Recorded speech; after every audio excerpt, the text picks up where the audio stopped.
मौसम से जुड़ी जानकारी और लाइव मौसम खबरों के लिए हमारे YouTube चैनल को सब्सक्राइब करें और बेल आइकॉन दबाकर हर अपडेट पर रखें नजर। नमस्ते दोस्तों, मेरा नाम महेश पलावत है। आपका स्वागत है स्काई मैट वेदर के वेदर बुलेटिन में। अब तापमान फिर से बढ़ने लगे हैं। जो थोड़े दिन की राहत थी वो अब लगभग समाप्त हो गई है, लेकिन बहुत ज्यादा तेजी से तापमान नहीं बढ़ेंगे, धीरे धीरे बढ़ेंगे।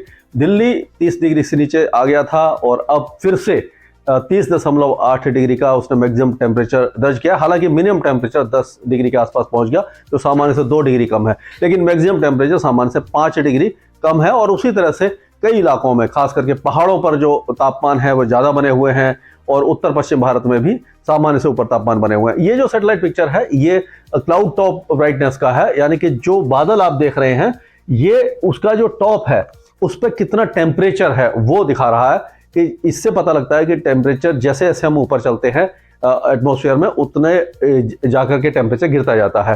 तो ये काफी ऊंचे क्लाउड हैं और ये रेन वेयरिंग क्लाउड दिखाई दे रहे हैं जो वेस्टर्न डिस्टर्बेंस के साथ आगे चल रहे हैं। जो नीला आप डार्क ब्लू है वो -40 है और जो लाइट ब्लू है वो -50 है और जो थोड़ा सा पर्पल कलर है वो -60 टेम्परेचर है, यानी इतनी ऊंचाई तक इनके टॉप पहुंचे हुए हैं। तो ये रेन बेयरिंग क्लाउड है, ये बारिश देते हैं। और अब ये धीरे धीरे आप देखिए कि ये गिलगित बाल्टिस्तान, मुजफ्फराबाद और जम्मू कश्मीर और हिमाचल और उत्तराखंड के ऊपर भी दिखाई देने लगे हैं। और कारण ये है कि जो वेस्टर्न डिस्टर्बेंस है वो पहुंच चुका है, आप देख सकते हैं कि पहुंच चुका है और उसके प्रभाव से इंड्यूस्ड साइक्लोनिक सर्कुलेशन बना है जो सेंट्रल पाकिस्तान पर है। तो अब क्या होगा कि हल्की बारिश और स्नोफॉल शुरू हो जाएगा पहाड़ों पर। ये 28 तारीख तक जारी रहेगा और 28 तारीख को ये जो साइक्लोनिक सर्कुलेशन है धीरे धीरे और आगे आएगा और पंजाब और हरियाणा के ऊपर स्थित हो जाएगा। और उसके कारण क्या होगा कि मॉइस्चर जो है वो इस पे वेस्टर्न डिस्टर्बेंस में भी है और ये जो साइक्लोनिक सर्कुलेशन है ये इसको मॉइस्चर वेस्टर्न डिस्टर्बेंस से मिलेगा और पंजाब और हरियाणा के साथ साथ उत्तर पश्चिमी उत्तर प्रदेश में एक दो स्थानों पर बहुत हल्की बारिश की गतिविधियां 28 तारीख को हो सकती हैं। और 29 और ये 29 तो है ही नहीं, माफ कीजिएगा, और 1 से 2 मार्च और 3 मार्च के बीच में जो बारिश की गतिविधियां हैं वो पंजाब के कई भागों में बढ़ जाएंगी और उसी तरह से हरियाणा के उत्तरी जिलों के साथ साथ उत्तर पश्चिमी उत्तर प्रदेश में भी देखने को मिल सकती है। और उत्तर पश्चिमी उत्तर प्रदेश जो है उसमें आप कह सकते हैं कि जो सहारनपुर है, नजीबाबाद है और उसके आसपास के इलाके हैं यहाँ पर हो सकती है। और उत्तराखंड में जो हरिद्वार है, ऋषिकेश है और जो मसूरी है, नैनीताल है, यहाँ पर भी बारिश हो सकती है। और ऊंचे पहाड़ों पर जो स्नोफॉल शुरू हो जाएगा और 1 से लेकर के 3 मार्च के बीच में जो स्नोफॉल होगा उसकी इंटेंसिटी ज्यादा होगी, यानी इस वेस्टर्न डिस्टर्बेंस के बाद एक और वेस्टर्न डिस्टर्बेंस यहाँ पहुंचेगा और ये पूरे इलाके में काफी अच्छी बारिश दे सकता है। तो उत्तर भारत में बहुत दिनों के बाद बारिश की गतिविधियां देखने को मिलेंगी।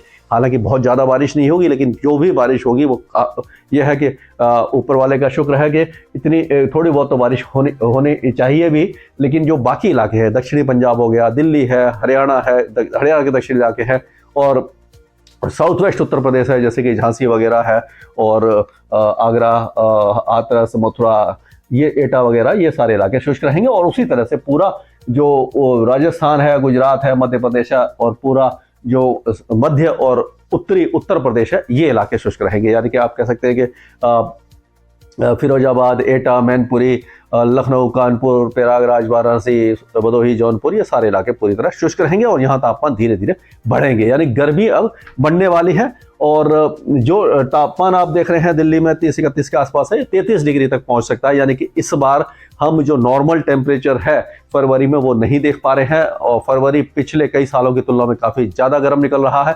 और मार्च का टेम्परेचर भी जो हमारे, आपने देखा होगा कि स्काईमेट के मॉडल दिखा रहे हैं, जो हम ट्यूट कर रहे हैं और अपना साइट पर डाल रहे हैं, उससे आपको पता लग रहा होगा कि 40 डिग्री का आंकड़ा कई इलाकों में मार्च के दूसरे सप्ताह में ही हो सकता है, पहुंच सकता है। तो इस तरह से ये वेदर रहेगा। और पूर्वी भारत की बात अगर हम करते हैं तो आप देखिए हवाएं इस तरह से घूम के तो आ रही है, लेकिन यहाँ तक आते आते इनकी जो ठंडक है वो खत्म हो जाती है। इसीलिए बिहार, झारखंड, पश्चिम बंगाल और ओडिशा ये पूरे इलाके शुष्क रहेंगे। यहाँ पर किसी भी तरह की मौसमी गतिविधि फिलहाल नजर नहीं आ रही और कई दिनों तक नहीं है, कम से कम 10 दिनों तक कोई भी वेदर एक्टिविटी यहाँ पर नहीं होगी, बारिश वगैरह बिल्कुल भी नहीं होगी। छत्तीसगढ़ में अंबिका, सरगुजा, कोरिया, कोरबा से लेकर के जगदलपुर और जो बस्तर है यहाँ तक पूरा मौसम शुष्क बना रहेगा। और पूर्वी मध्य प्रदेश में जैसे सीधी, सतना, सिंगरौली, पन्ना से लेकर के उमरिया, दमोह, कट्टी, मांडला, ये सारे इलाके शुष्क रहेंगे। और उसी तरह से ग्वालियर संभाग के साथ साथ गुना, शिवपुरी, शाजापुर, उज्जैन, नीमच, धार, खांडवा, खरगोन, रतलाम, ये सारे इलाके भी पूरी तरह शुष्क और गर्म बने रहेंगे। और जो गुजरात में जो टेम्परेचर थोड़े बहुत गिरे थे अब फिर से बढ़ने शुरू हो गए हैं, तो यानी कि यहाँ भीषण गर्मी फिर से आ जाएगी। और महाराष्ट्र में भी पूरे इलाके सामान्य से ऊपर तापमान ही देखेंगे ज़्यादातर। और पूर्वोत्तर राज्यों में हालांकि जो सिक्किम के साथ साथ भूटान है और असम, मेघालय, इन सारे इलाकों में बहुत हल्की बारिश होगी। अरुणाचल प्रदेश में बारिश और स्नोफॉल होने की संभावना अगले 2-3 दिनों के दौरान बनी हुई है। नागालैंड, मणिपुर, मिजोरम, त्रिपुरा, ये इलाके शुष्क रहेंगे।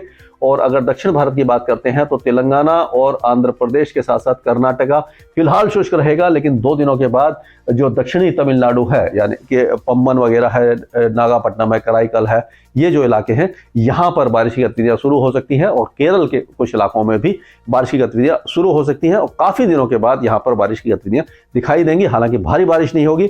और जो दक्षिणी तमिलनाडु है यहाँ 1-2 मॉडरेट स्पेल हो सकते हैं, बाकी इलाकों में हल्की बारिश होगी। अंडमान और निकोबार द्वीप समूह के साथ साथ लक्षद्वीप पूरी तरह शुष्क बना रहेगा, लेकिन अंडमान और निकोबार द्वीप समूह में बादल छा सकते हैं। स्काईमेट वेदर में अभी के लिए इतना ही। मौसम से जुड़ी जानकारी और लाइव मौसम खबरों के लिए हमारे YouTube चैनल को सब्सक्राइब करें और बेल आइकॉन दबाकर हर अपडेट पर रखें नजर।